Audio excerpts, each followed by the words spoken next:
PL. Ya. Di PL gimana?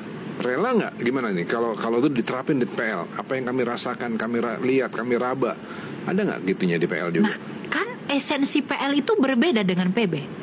Esensi itu kan menubuatkan, makanya Lukas 16 ayat 16 coba kita baca. Apa kata Lukas 16 ayat 16? Apa isinya? Lukas 16 ayat 16. Hukum Taurat dan kitab para nabi berlaku sampai kepada zaman Yohanes, dan sejak waktu itu kerajaan Allah diberitakan dan setiap orang menggagahinya, berebut memasukinya. Berlakunya sampai zaman siapa?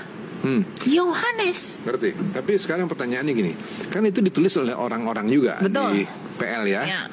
Nah, ketika dia di PL, apakah itu juga suatu ekspresi dari pengalaman yang mereka lihat, dengar, raba sendiri?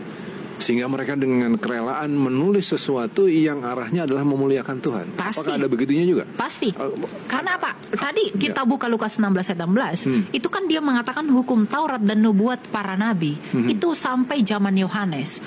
Karena inti pemberitaan para nabi adalah tentang keselamatan yang akan datang. Sekarang pertanyaan saya, mungkin gak orang dengan karangan tanpa ada inspirasi ilahi dan karangan itu terbukti di masa depan? Tidak mungkin. Yesaya 53, penyaliban Kristus yang sangat detail. Itu tidak ada yang terjadi selain daripada Yesus. Kalau itu karangan, bagaimana mungkin hebat Yesaya mengarang itu 600 tahun sebelum Kristus? Jadi perjanjian lama itu terbukti ke depan, perjanjian baru itu terbukti ke belakang. Jadi kalau gitu ada kesamaan memang antara PL dan PB ya. Sama-sama pemberitaan. Dalam hal ini pemberitaan, pewahyuan lah. Betul. Ilham dari Tuhan yang dirasakan oleh para penulis lewat versinya mereka masing-masing. Tujuannya memang rada unik. Di PL itu tujuannya adalah memberitakan bahwa akan datang keselamatan.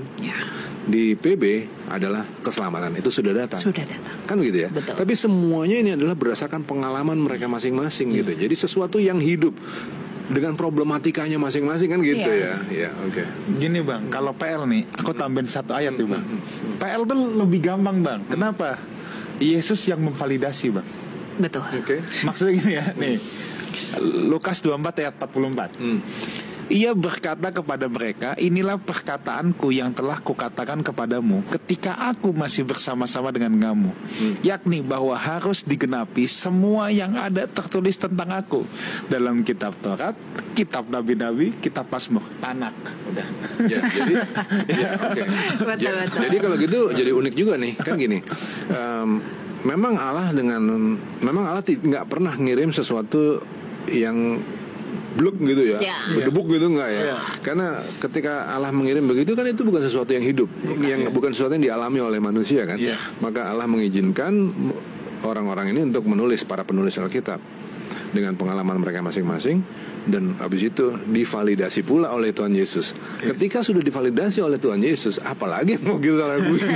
Ya kan, udah divalidasi. Oke. Justru kalau itu jatuh dari langit, itu begitu datang begitu saja, kita nggak bisa konfirmasi. Pernah nggak terjadi demikian? Tiba-tiba nih di sini ada buku nih, satu buku, isinya katakanlah bercerita tentang Pastor Wijan minum kopi jam-jam sekian. Gimana kita memvalidasi itu kalau tidak ada pengalaman yang hidup? Justru ini karena adanya waktu, maka bisa divalidasi. Betul. Jadi Tuhan adanya itu catatan historis. Oke, apakah kalau begitu, apakah Alkitab punya validasi dari catatan luar dirinya? Banyak. Pengen tanam bibit yang langsung sudah berbuah. Ini dia, spesial untuk Anda jeruk santang madu berbuah. Jeruk santang madu memang buah yang istimewa. Selain rasanya yang manis, buah ini banyak. Silakan nih, ayo. Banyak ya.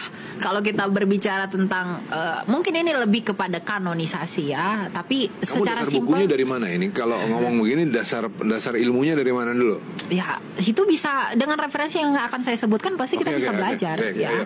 Maksudnya begini, bagaimana mungkin kita bisa percaya Alkitab itu? Kalau kita secara khusus lihat ke tadi kita sudah belajar bahwa di perjanjian lama itu adalah nubuatan mengenai Kristus dan Kristus itu menggenapinya. Dan itu terbukti.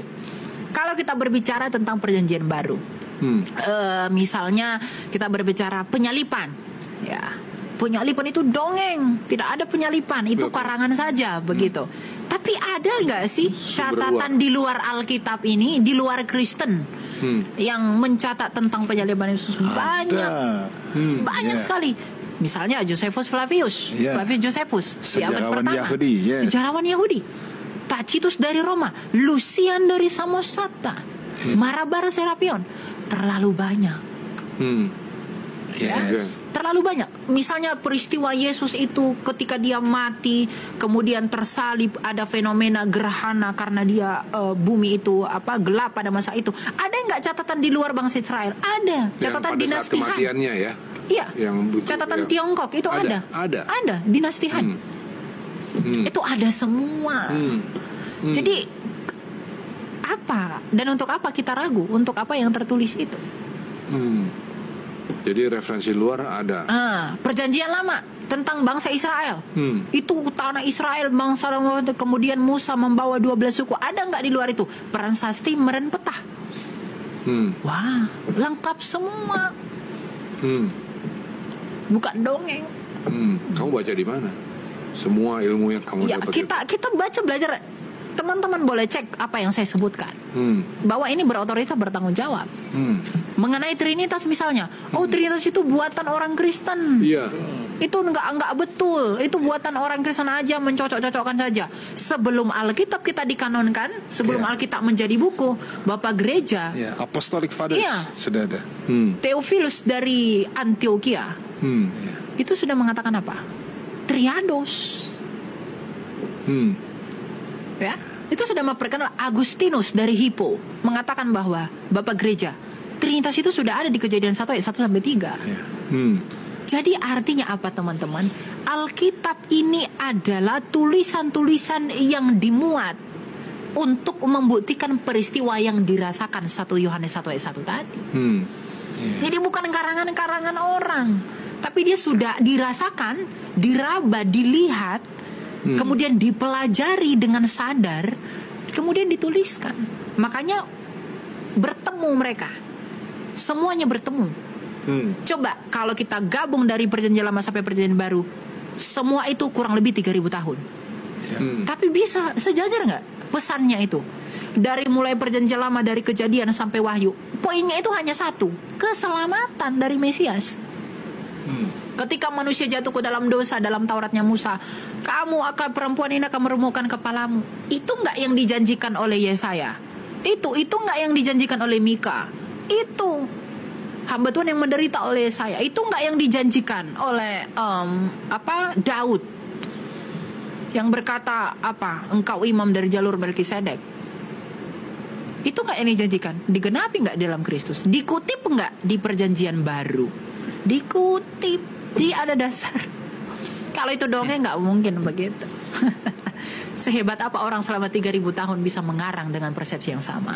Tidak mungkin.